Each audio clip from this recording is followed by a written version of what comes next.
Sí, Bueno, buenas tardes. ¿Cómo están? Hoy voy a hablar de la segunda parte de hemorragia subaracnoidea. Gracias, Leandro.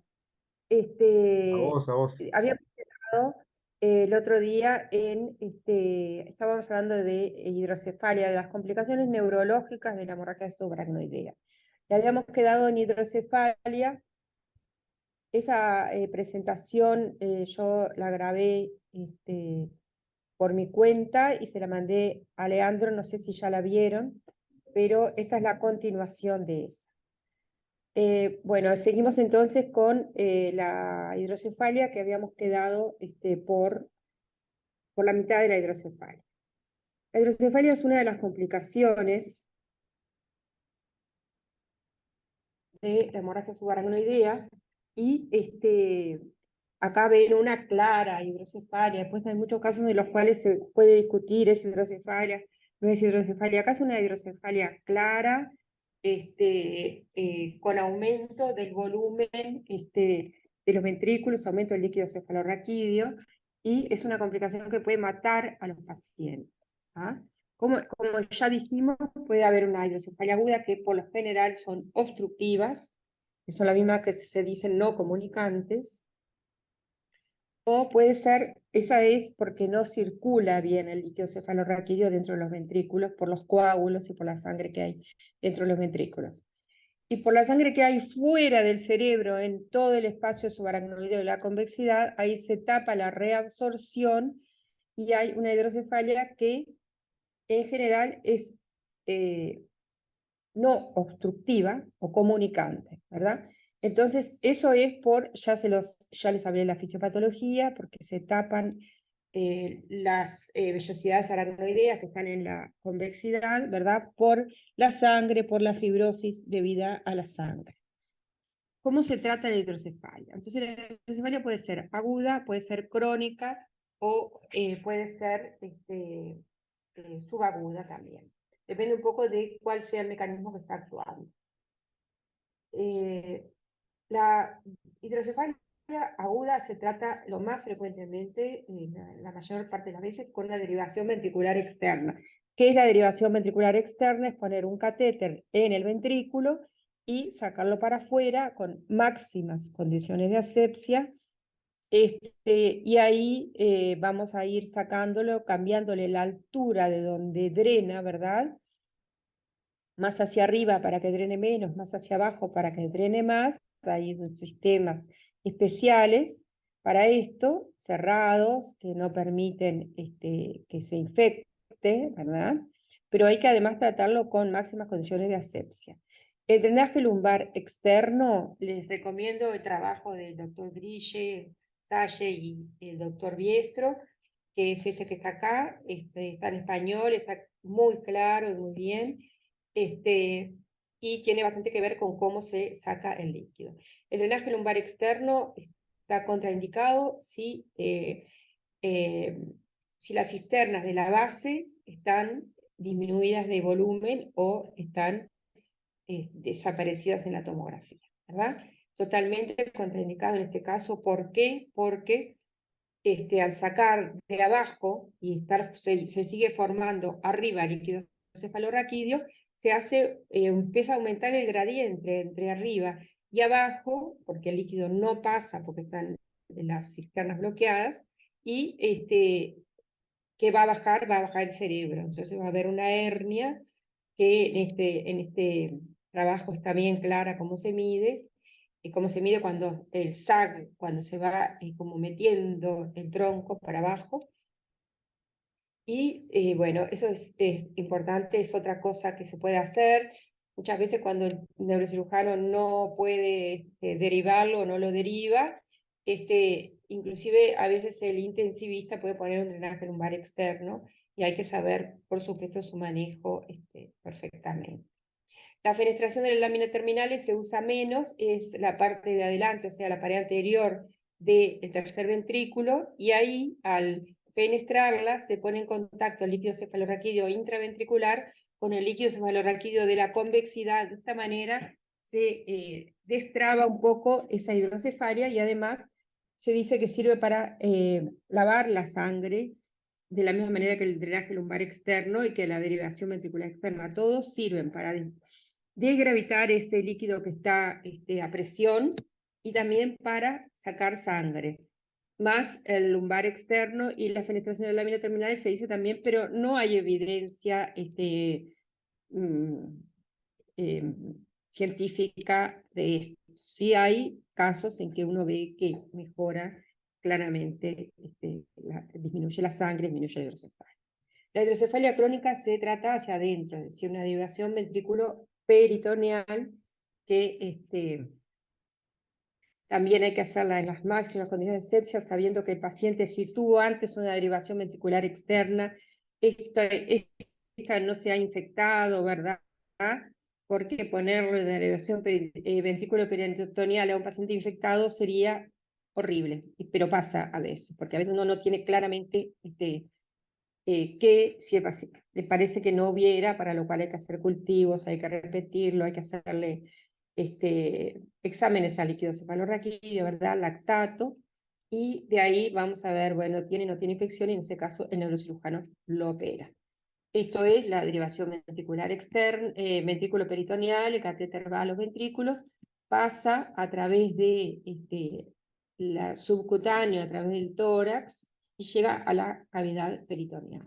Hemos visto complicaciones como ser infecciones, peritonitis, son las complicaciones descritas además, complicaciones arriba con ventriculitis, y hemos visto también neumotórax en un paciente en el cual fue más que subcutáneo, es decir, fue intrapleural el pasaje en algún momento, y hubo un neumotórax completo de un lado en el trayecto. O sea que hay múltiples complicaciones que hay que buscarlas.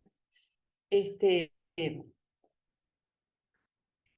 es la válvula que se pone en la derivación ventriculoperitoneal.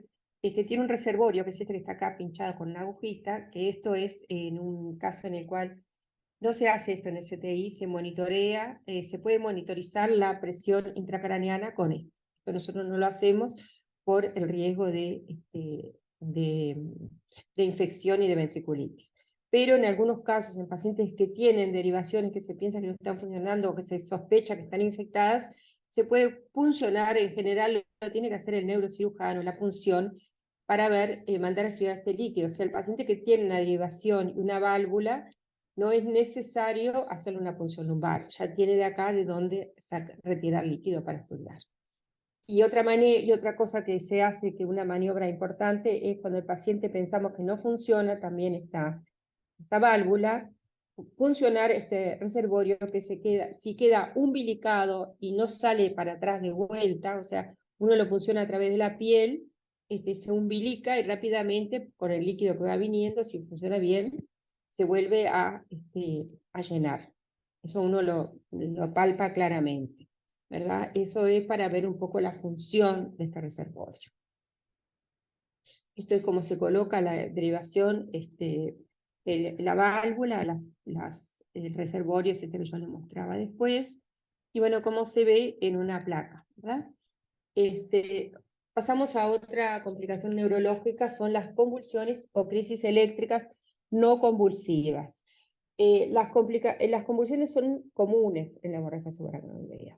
Tanto convulsiones tónico-clónicas generalizadas como crisis no convulsivas que hay que sospecharlas, o lo que se llama crisis sutiles, que ustedes ya ven de haber dado estado mal epiléptico, que a veces un pestañeo puede evidenciar que permanece una crisis, ¿verdad?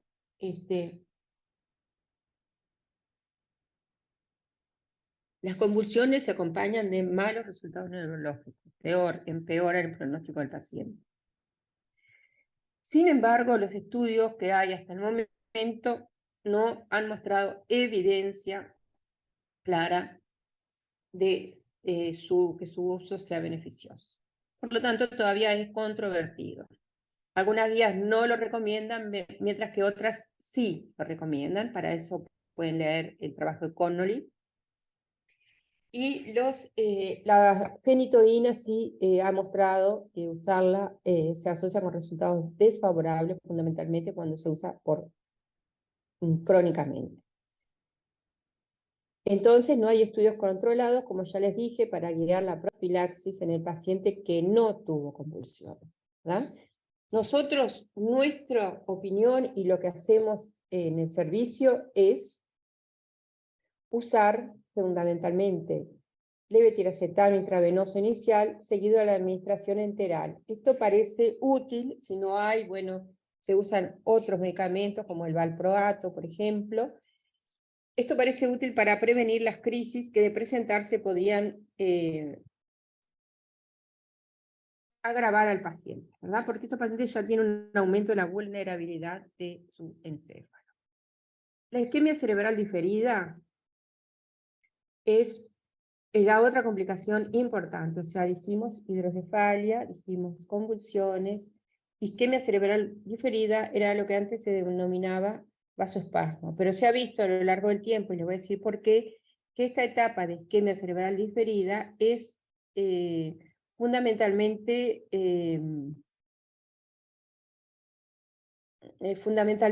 el vasoespasmo es una parte fundamental, una causa fundamental de la isquemia cerebral diferida, pero no es la única. Hay otras que explican por qué cuando uno trata el vasoespasmo, el paciente puede no mejorar, o puede mejorar sin que haya disminuido el vasoespasmo, ¿verdad?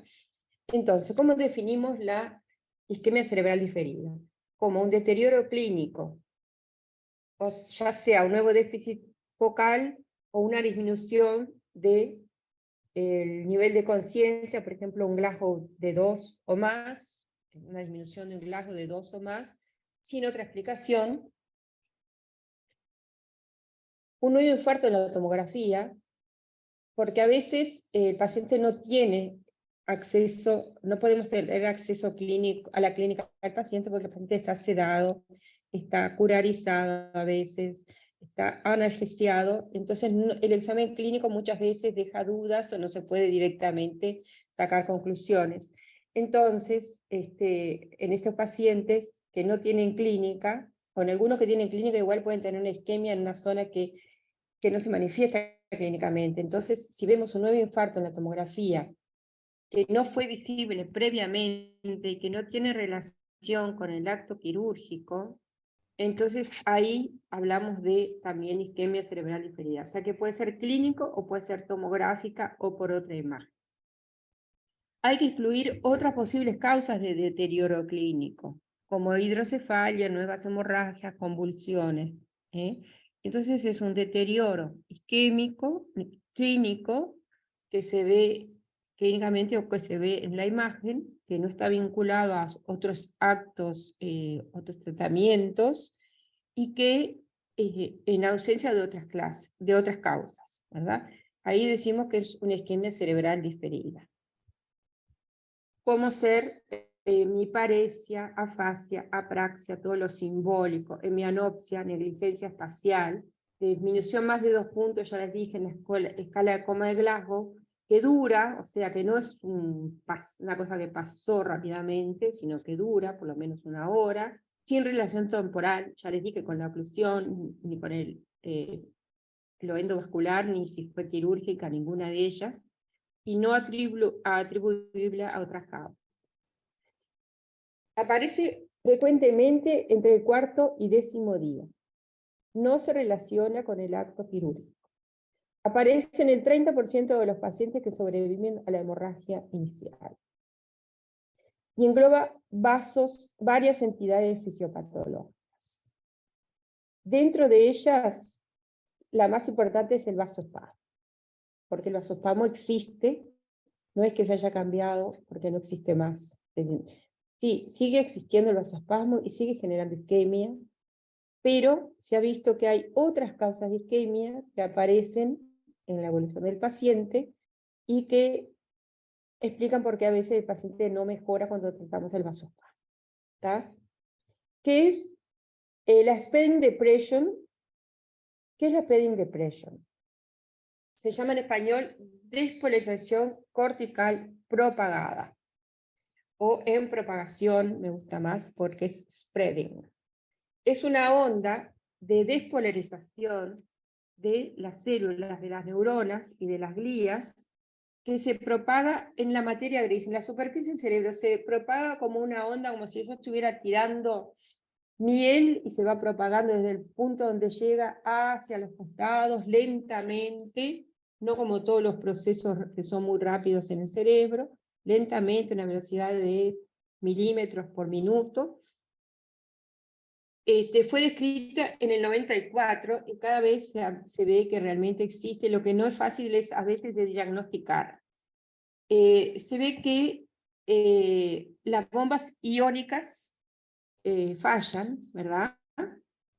Fallan en estos pacientes cuando hay una lesión cerebral y la corriente de flujo se torna insuficiente. O sea que estas células se despolarizan, quedan despolarizadas en forma sostenida, con inactividad eléctrica, y hay edema, ¿verdad? Se mide poniendo unos electrodos sobre la corteza cerebral, haciendo un electrocorticograma, y ahí se va viendo cómo esta depresión empieza en un punto y se va extendiendo lentamente hacia los costados.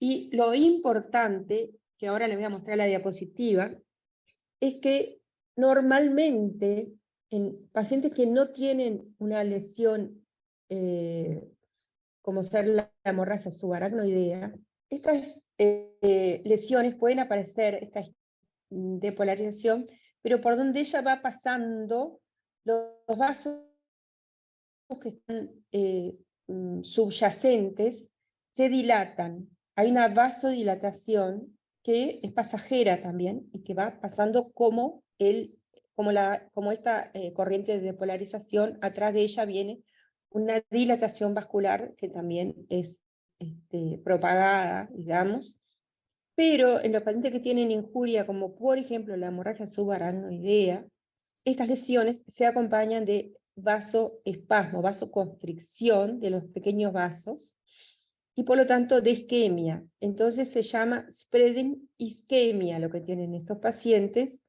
y puede ser en otro tipo de patología, ¿verdad? Como acá dice, hipoxia, migraña, hipoglicemia, infarto, hemorragia subaracnoidea, en el trauma, en los estados convulsivos. ¿tá?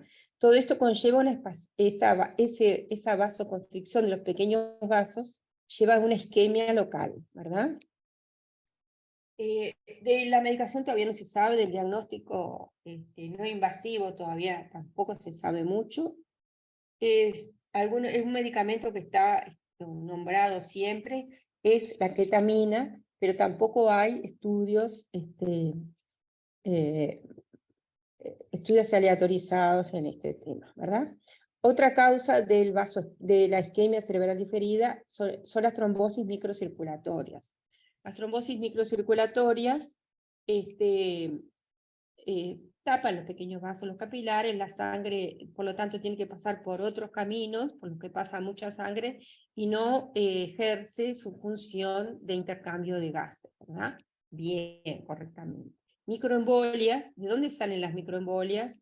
Salen por ejemplo, de donde se clipó el aneurisma, que ahí hay flujo turbulento, ¿verdad? Se pueden formar microembolias, y estas se embolizan en la misma zona, generando isquemias. Además, hay inflamación que lleva a la apoptosis y muerte celular programada. Todo esto, entonces, son causas, además del vasoespasmo, que es la que se conoce de siempre, de isquemia cerebral diferida. La prevención de la isquemia cerebral diferida empieza con la nimodipina. Hace muchos años, cuando se empezó a utilizar la nimodipina, se probó la nimodipina en la hemorragia subaracnoidea, se pensaba que había disminuido el daño neuronal inducido por vasoespasmo, que en esa época era la etapa de vasoespasmo. Sin embargo, no se ha demostrado que reduzca el vasoespasmo, documentado geográficamente. De esta manera, actúa a través de otro mecanismo antiisquémico, ¿verdad? Y por otro lado, el clazosentan, que es un vasodilatador y que se usó en varios estudios que se llamaron Concius demostró que vasodilataba los vasos, lo del vasoespasmo, pero no mejoró al paciente. ¿Tá? O sea que, por un lado, los vasodilatadores que mejoran el vasoespasmo no han mostrado tener éxito en mejorar la evolución, y los que no son vasodilatadores, como la nimodipina, sí mejoran al paciente, pero por otro mecanismo que no es tratar el vasoespasmo. Esto es un esquema de lo que es la depolarización, la strain depolarization, o strain depression, que también se llama, y la isquemia, strain isquemia, ¿verdad? O isquemia propagada. Acá en celeste vemos una respuesta normal, cuando pasa la onda, ¿verdad?, de depolarización, hay una hiperemia, que también se va propagando de la misma manera, y la depresión es corta. Sin embargo, hay una respuesta hemodinámica inversa, que es una de las que se pone como patogenia de la isquemia en la isquemia cerebral diferida, que es una depresión prolongada, como ven acá abajo, que se acompaña de una prolongada disminución de la vascularización e isquemia, por lo tanto. Y acá tenemos a la izquierda dos esquemas, uno con vasos normales, si pasa esto en un cerebro normal, y con la depolarización y el tejido en riesgo, tenemos el vasoespasmo, ¿verdad? Otras complicaciones neurológicas pueden ser las vinculadas al acto quirúrgico o al acto endovascular, ¿verdad? Que pueden ser la hemorragia, puede romperse vasos, puede romperse el aneurisma en ese caso. El neurocirujano muchas veces es un sangrado arterial lo que aparece en ese momento, tiene que clampear en forma transitoria los vasos que generan ese aneurisma, ¿verdad? A veces la carótida, a veces la silviana, a veces la cerebral anterior, de acuerdo a que, y a veces lo clampean por minutos. De cualquier manera, la anestesia en esto es muy importante y se genera protección a través de la anestesia para que esto no genere secuelas por el clampeo más o menos prolongado de estos vasos. Y tiene que ser lo más corto posible. Las lecciones por fracción se ven también cuando el ayudante neuroquirúrgico tiene que abrir el tejido para que el neurocirujano pueda ver, o que eso no es demasiado frecuente ahora, pero también puede ser causado por eso. Vamos a empezar entonces con las complicaciones no neurológicas. Así que las complicaciones neurológicas más importantes son el resangrado, que ya dijimos que era bastante precoz, que era muy grave, ¿verdad? Que se podía prevenir con la prevención completa, es cerrar el aneurisma, ¿verdad? Pero antes podemos hacer ácido tranexámico, sobre todo si el paciente va a ser trasladado. Luego la hidrocefalia, las convulsiones y la isquemia cerebral diferida, más otras alteraciones fisiopatológicas que también hemos hablado. Las complicaciones no neurológicas son las cardíacas, por ejemplo. El miocardio atontado neurogénico es una tríada de disfunción transitoria del ventrículo izquierdo, cambios en el electrocardiograma y elevación de las arritmias de las enzimas cardíacas, que a menudo simula un infarto de miocardio. Puede haber arritmias, puede haber elevación del ST, Takotsubo, muchas de estas son reversibles si el paciente mejora, ¿verdad? Si el paciente no se muere, quiero decir. Hay complicaciones respiratorias que son, la hipoxemia es muy frecuente por aspiración, cuando el paciente entra en coma, por aspiración posterior, si el paciente tiene alteraciones deglutorias, puede tener neumonía, puede tener insuficiencia cardíaca, o sea, hay una cantidad de alteraciones que van a llevar a la hipoxemia. Las complicaciones infecciosas también son frecuentes, pueden ser del sistema nervioso central, complicaciones infecciosas de todo tipo, ¿verdad? Y hay que estar buscándolas y esperándolas y descartándolas por las vías, endocarditis, neumonias,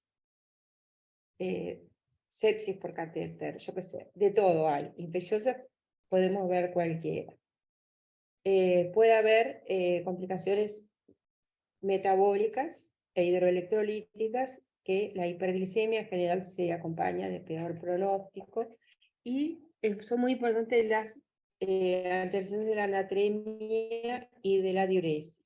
Puede haber poliurias sin disnatremias, que estas en general se ven cuando el paciente regresa a bloque quirúrgico, si ha sido muy repuesto, que es, uno siempre tiene que hacer un ionograma. La natremia está normal, uno piensa que puede ser que se aportó mucho, o a veces inclusive el uso de la noradrenalina puede generar un aumento de la diuresis también.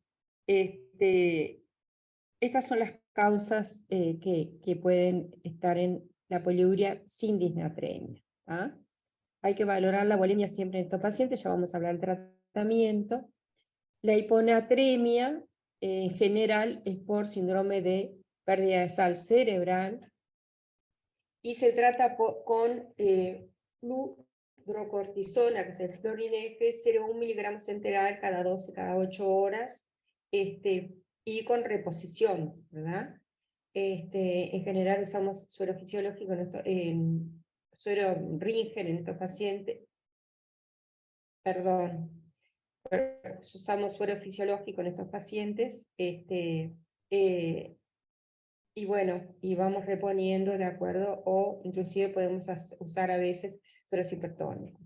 La hipernatremia fundamentalmente nos hace pensar en una diabetes insípida neurogénica, que se vincula a cuando el paciente tiene, por ejemplo, una alteración diencefálica, hipotalámica. En estos pacientes está contraindicado administrar cualquier derivado de la vasopresina, porque esto puede generar en la etapa aguda fundamentalmente edema cerebral, ¿verdad? Entonces no se dan. Cualquiera de estos, el síndrome de pérdida sal cerebral se acompaña de hipovolemia, y la diabetes insípida neurogénica también, y ambos hay que tratar de hacerles volumen, y antes de eso valorarles la bulimia por diferentes maneras que ustedes ya saben. Tratamiento de la hemorragia subaracnoidea. El tratamiento, primero que nada, como todos los pacientes graves, es el ABC, ¿verdad? Vamos a ver la vía aérea, vamos a ver la ventilación y vamos a ver la circulación del paciente. Si es necesario, se va a intubar. Si su nivel de conciencia es bajo, si está en coma, el paciente se intuba. Y luego, cuando este paciente grave está en CTI, hay que tener medidas generales para disminuir la presión intracraneana, posición de la cabeza, lidocaína intravenosa previa aspiración, prevención del resangrado con el ácido tranexámico, que ya lo hablamos,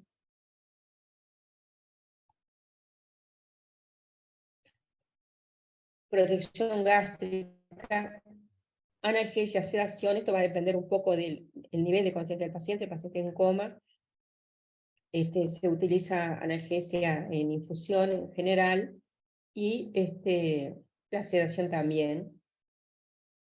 El balance hídrico es importantísimo. Antes se hablaba de la triple H, sobre todo cuando en la etapa de lo que se llamaba vasospasmo, que ahora ya les dije es isquemia cerebral diferida. Entonces el balance hídrico antes se hacía hipervolemia, hipertensión y hemodilución. Luego se ha visto que tanto la hemodilución como la hipervolemia son prácticamente muy difíciles de hacer, y no se ha demostrado que que den ningún beneficio, y sí pueden dar alteraciones por sobrecarga del sistema cardiovascular, que ya está, como dijimos, muchas veces alterado en estos pacientes. Entonces, seguimos con lo que sí es, en principio, que el paciente no quede hipovolémico. Eso es importante. Y en la etapa de isquemia cerebral diferida, el paciente tiene que estar hipertenso. ¿Ah? ¿Por qué? Porque ustedes piensen más que nada el vasoespasmo, que de las causas más importantes. El vasoespasmo hace que haya una isquemia y que la presión que yo estoy tomándole al paciente no tiene nada que ver con la presión que tiene de perfusión por más allá del vasoespasmo, ¿verdad? Entonces es por eso que muchas veces el paciente tiene, por ejemplo, mala autorregulación. ¿Y por qué? Porque en esa zona está por debajo del umbral inferior de la autorregulación, ¿verdad? Además se puede alterar directamente, pero muchas veces es porque está debajo del nivel inferior. Entonces, la hipertensión en la etapa de isquemia se hace, ¿verdad? Los anticonvulsivantes profilácticos, ya les dije que eran discutidos, en general usamos levetiracetam, si tenemos. La nimodipina es la única que es una recomendación clase 1, nivel de evidencia A. Es la única de todo esto, además del tratamiento por el neurocirujano, ¿no? Que es otro que es una recomendación, pero más que nada a nivel de opinión de expertos, clase 1. Entonces, nimodipina se hace en todos los pacientes. Ya le dije que mejoró los pacientes, mejoró la evolución a los 6 meses de estos pacientes, y se hace enteral. La intravenosa en general genera hipotensión, por lo cual no está claramente recomendada. Se trata de hacer siempre enteral, ya sea vía oral o por sonda nasogástrica en el paciente sedado. Nicotina, parche de nicotina se hace en general a los pacientes que eran fumadores. La nicotina es un vasodilatador y su ausencia, a la vez que causa abstinencia y delirium, puede causar más facilidad para la vasoconstricción. Esta es la explicación por la cual se usa el parche de nicotina. Hidrocortisona, el paciente que tiene hipovolemia, en general por pérdida cerebral de sal. Y las estatinas se estudiaron en un estudio que participamos nosotros en el hospital, que era el estudio STASH, y se demostró que estos pacientes se pensaba que mejoraba la autorregulación, y no se demostró una mejoría de los pacientes. Solamente los que ya estaban con estatinas deben seguir con estatinas, pero los que no estaban con estatinas no se comienzan las estatinas. El tratamiento entonces es, ya les dije, balance hídrico cero, evitar la hipovolemia. Hay que pedirle a la NERS todos los días que le haga un balance hídrico al paciente.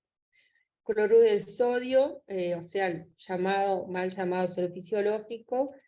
Si tiene hipertensión intracraneana, dependiendo de la situación clínica, se hacen las medidas escalonadas. Siempre, si tenemos un drenaje ventricular externo, lo primero que vamos a hacer es sacar líquido cefalorraquídeo, y si hay hidrocefalia se va a sacar a más o menos a 8 mililitros hora, que es como lo que se forma. No indometacina, porque puede generar vasospasmo, ni hiperventilación, por lo mismo. Sí, suero salino hipertónico, sedación, analgesia. Por supuesto que las medidas de tercer nivel, la hipotermia está indicada, la descompresiva, que es mucho más fácil de hacer, está indicada y se hace en la hipertensión intracraneana, ¿verdad? Y los barbitúricos ahora no hay, así que no los estamos usando, pero también estarían indicados como ya en una hipertensión intracraneana refractaria. Para prevenir el resangrado es asegurar el aneurisma, eso es lo más importante, al inicio, en la parte inicial de la evolución del paciente. Hidrocefalia y lavado de la sangre con los drenajes lumbar, ventricular externo, la penetración de la lámina terminales, siempre en máximas condiciones de asepsia. Y bueno, y el vasoespasmo, hipertensión o tratamiento endovascular. Cuando el vasoespasmo con hipertensión el paciente no mejora, por ejemplo, le voy a contar un caso clínico de una paciente que era joven, maestra de escuela, y que estaba bien, un buen grado clínico, y la paciente estaba tomando una tacita de té, internada en una unidad donde yo trabajaba, y de golpe se le cayó la tacita de té, a las 24 horas tiene una hemiparesia y se fue epléjica. La paciente no hubo manera de mejorarla. En estos pacientes hay que aumentarles la presión arterial y ahora que cada vez hay más tratamiento endovascular, lo otro es mandarlos a un tratamiento endovascular, ya sea con medicación vasodilatadora o con balón también se ha hecho, ¿verdad? Los antifibrinolíticos, no sé si los habíamos hablado, yo pensé que los habíamos hablado en la primera parte, pero el tema de los antifibrinolíticos, o sea, el ácido tranexámico, es que nuestros pacientes muchas veces recorren largos caminos y demoran bastante antes de llegar a un centro donde se puedan tratar. Es por esto que se hacen los fibrinolíticos, se hacen antes de la etapa de isquemia diferida, o sea, hasta el tercer día como máximo, o se dejan de hacer en el momento que el neurocirujano o el endovascular aseguran el aneurisma, ¿verdad? Por lo tanto, acá está la dosis del ácido tranexámico, 1 gramo intravenoso, 1 gramo a las 2 horas, 1 cada 8 horas hasta que se asegure, o cada 6 horas hasta que se asegure el aneurisma, o hasta las 72 horas. El tratamiento neuroquirúrgico es el clipado del aneurisma, que es poner en el cuello del aneurisma un clip que cierre el cuello del aneurisma, y las derivaciones ventricular externa, ventrículo peritoneal, las hace el neurocirujano. El tratamiento endovascular es un coil. El coil es un pequeño resorte, coil quiere decir resorte en inglés, bien finito, que se pone dentro del aneurisma y que se suelta dentro del aneurisma con una corriente eléctrica que hace que se coagule el aneurisma, la sangre que hay dentro del aneurisma. ¿Ah? Y de esa manera se independiza el aneurisma de la circulación. También el endovascular es vasodilatador balón cuando el paciente tiene un vasoespasmo refractario.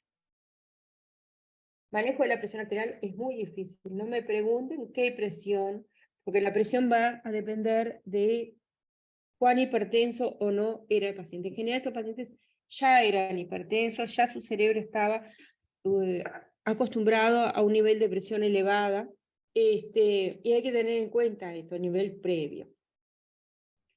Muy frecuentemente son hipertensos, conocidos o no, tratados o no, y porque cuando son tratados, en general, el riesgo es menor, ¿verdad? Cuando son tratados y bien tratados, el riesgo es menor.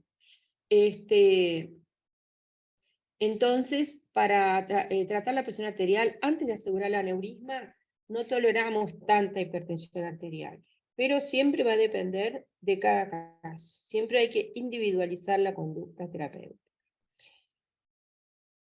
Después que aseguramos el aneurisma, pero antes del vasoespasmo, mantenemos alrededor de una PAM de 100, pero también va a depender, como siempre, del paciente, con adrenalina con un balance 0, o dependiendo del ecocardiograma, que siempre hay que hacer un ecocardiograma en estos pacientes al inicio para saber cómo ha sufrido o no su miocardio, su corazón.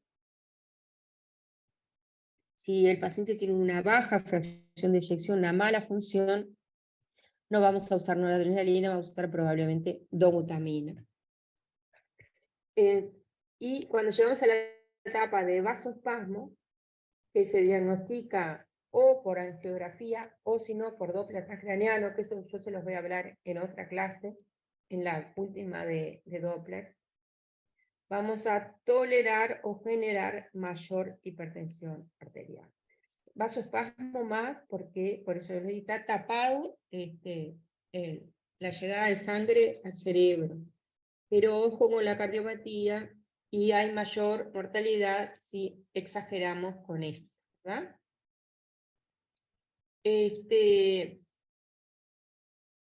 Esto ya les hablé del tratamiento. Otra cosa que hablan, hay un trabajo de DAR y colaboradores del 2017 que estudiaron la entrega de oxígeno que al estar disminuida, ellos pensaban que es la causa principal de la isquemia cerebral diferida, ¿verdad? Entonces, hicieron transfusión de glóbulos rojos en 52 pacientes con hemorragia subaracnoidea y con hemoglobina en distintos niveles, ¿verdad? Dicen que y ellos encontraron que mejoró la entrega de oxígeno comparado con la hipertensión y la hipervolemia, lo midieron la entrega de oxígeno con PET, oxigenación cerebral con PET. Y esto, más que relacionarlo con mejoría del vasoespasmo, lo relacionaron con la mejoría de la perfusión.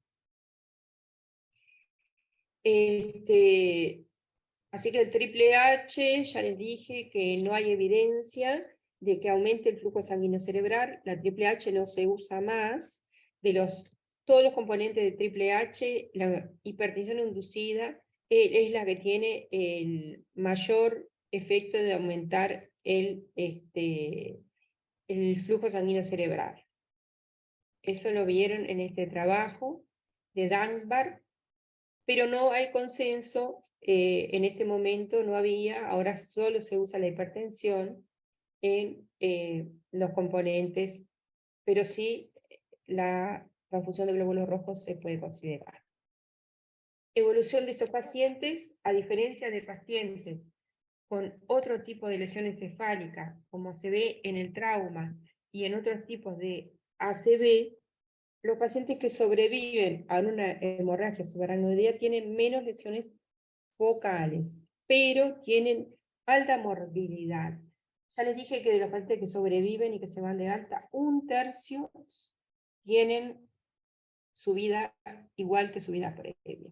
Y las morbilidades más persistentes son disfunción ejecutiva, alteraciones en la memoria a corto plazo, impulsividad, dificultades en la concentración, en la toma de decisiones, ansiedad, depresión y astenia. Esto es muy frecuente y les recomiendo este trabajo de Locke McDonald, que está publicado en Stroke de 2020 y que habla toda una revisión de hemorragia subaracnoidea. Bueno, muchas gracias y no sé si tienen preguntas.